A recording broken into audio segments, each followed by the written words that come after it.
exercice 3 de fonction du bac spécialité maths métropole 20 juin 2024. Dans cette troisième vidéo, nous allons voir les questions 4, 5 et 6 de la partie B. Question 4, on te dit montrer que l'équation f de x égale 0 admet une unique solution alpha sur l'intervalle moins 2 exclu plus l'infini et donner une valeur arrondie de alpha à 10 moins 2 près. Donc je t'ai rappelé le tableau de variation. Donc là, j'espère que tu sais qu'il va falloir qu'on utilise le théorème de la bijection. Alors, je t'ai rappelé en rouge à gauche que soit tu dis le théorème de la bijection, ou alors le corollaire du théorème des valeurs intermédiaires appliquées aux fonctions strictement monotones, le théorème des valeurs intermédiaires. À toi de voir comment tu as fait en classe et fait selon ton habitude.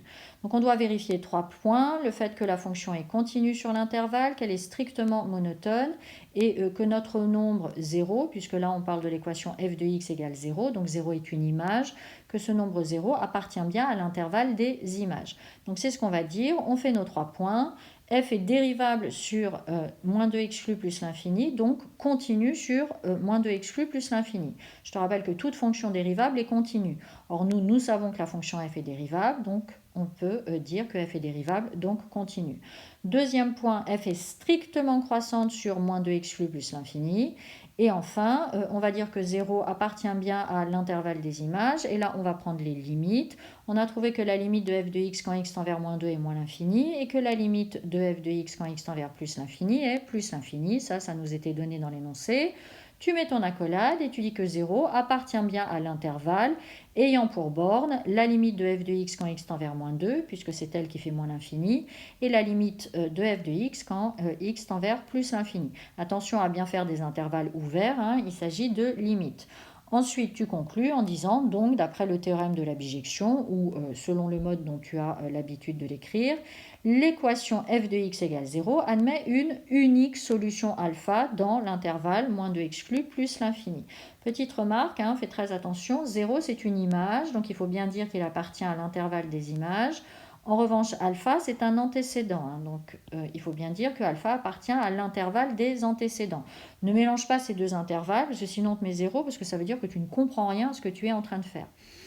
Alors, la calculatrice donne alpha environ égal à 0,12 à 10 moins 2 près, puisque c'est la précision qui nous était demandée. Malheureusement, j'ai absolument pas le temps de faire les différentes calculatrices pour trouver alpha. J'espère que tu sais le faire. Alors, dans la question 5, on te dit en déduire le signe de f de x sur moins 2 exclu plus l'infini. Ça, c'est une question assez classique hein, qui vient après le théorème de la bijection. Donc, on vient de trouver que alpha était l'unique solution de l'équation f de x égale 0. Donc, voilà comment je te conseille de rédiger cette question. Tu refais le tableau de variation. Alors, je suis tout à fait d'accord, tableau de variation et tableau de signe, ça n'a rien à voir. Mais on avait notre tableau de variation, comme ça, tu refais ton tableau de variation, mais cette fois-ci, tu y mets alpha et le fait que l'image de alpha, c'est 0. Comme ça te permet de visualiser en un seul coup d'œil les intervalles où la fonction est négative et les intervalles où la fonction est positive. Cependant, ça ne peut pas servir de justification. Tu dois écrire les phrases, donc comme je l'ai fait en dessous, f est strictement croissante sur moins 2 exclu plus l'infini, alpha appartient à l'intervalle moins 2 exclu plus l'infini et f de alpha égale 0. Et donc c'est ça qui nous permet de conclure que f de x est strictement négatif sur moins 2 exclu alpha et strictement positif sur alpha exclu plus l'infini. Alors tu peux t'arrêter là, mais je te conseille de faire le tableau de signes, car comme ça, si tu en as besoin plus loin dans l'exercice, c'est plus facile à retrouver. Alors, question 6, dernière question de cette partie B. On te demande de montrer que CF admet un unique point d'inflexion et de déterminer son abscisse. Donc, qui dit point d'inflexion dit changement de convexité.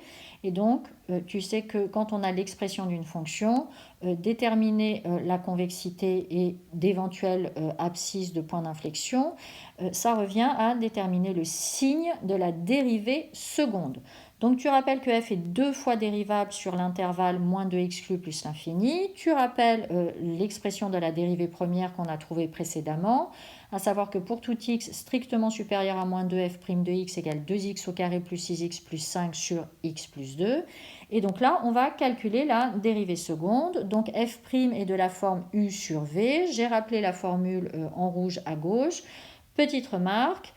Ne perds pas ton temps à écrire u de x égale, v de x égale, u' de x égale, v' de x égale. Ça n'est vraiment pas nécessaire.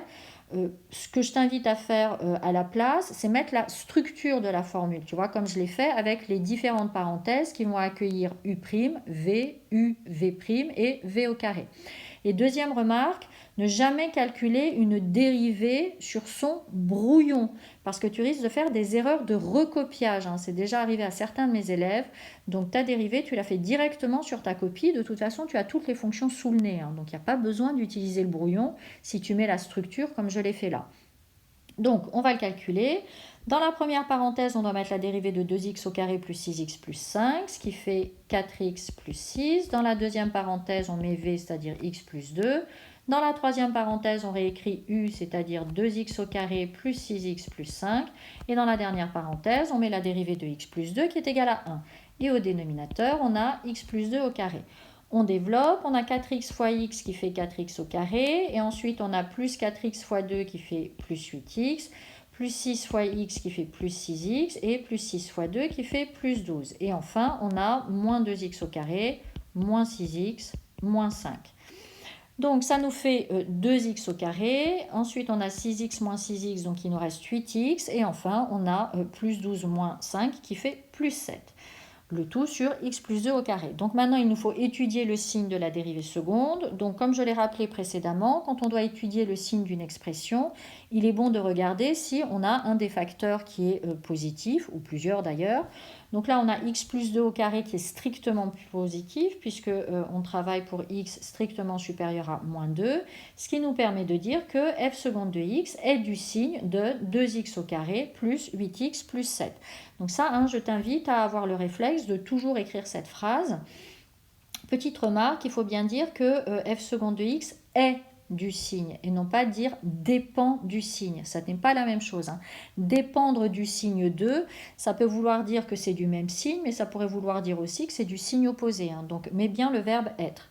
Donc là, on a un trinôme du second degré, on calcule son discriminant, b au carré moins 4ac, ça fait 64 moins 56, ce qui fait 8.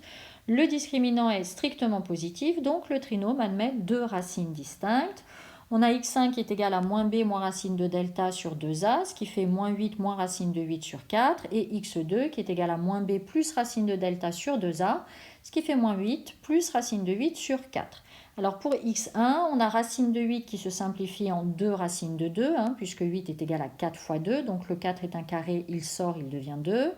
On factorise par 2 au numérateur, on simplifie par 2 et on se retrouve avec x1 égale moins 4 moins racine de 2 sur 2. Ce qu'on peut aussi écrire moins 4 sur 2 qui fait moins 2, moins racine de 2 sur 2. Pourquoi je l'écris comme ça? Parce que comme ça, il apparaît clairement que cette racine est strictement inférieure à moins 2 et donc elle n'apparaîtra pas dans le tableau puisque nous, on travaille sur l'intervalle moins 2 exclu plus l'infini. Et donc pour x2, on a la même chose avec un plus, et donc x2 est égal à moins 2 plus racine de 2 sur 2, qui lui est un nombre strictement supérieur à moins 2. Je t'ai rappelé dans la vidéo précédente qu'un trinôme du second degré est toujours du signe de a, sauf entre les racines, a étant le coefficient du terme du second degré. Donc là, nous savons que f seconde de x est du signe de 2x au carré plus 8x plus 7, donc a est égal à 2, ce qui veut dire que le trinôme est toujours positif, sauf entre les racines. Donc si on faisait notre tableau complet, on aurait plus, moins, plus.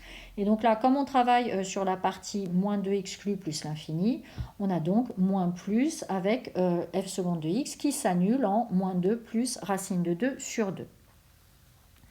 Donc maintenant, on énonce le signe de la dérivée seconde. On a f seconde de x qui est strictement négatif sur moins 2 exclu, moins 2 plus racine de 2 sur 2 exclu. Donc f est concave sur cet intervalle. F seconde de x est strictement positif sur moins 2 plus racine de 2 plus l'infini. Donc f est convexe sur cet intervalle. Et donc, on a la dérivée seconde qui s'annule une fois en changeant de signe. Très important de dire que la dérivée seconde s'annule en changeant de signe, parce que c'est en changeant de signe qu'elle va changer de convexité. Si elle ne change pas de convexité, il n'y a pas de point d'inflexion, hein. Donc il faut faire attention, il faut que la dérivée seconde s'annule, mais qu'elle change de signe. Et on voit qu'elle change de signe en x égale moins 2 plus racine de 2 sur 2. Donc la courbe CF admet un unique point d'inflexion d'abscisse moins 2 plus racine de 2 sur 2. On se retrouve dans la prochaine vidéo pour la partie C de cet exercice.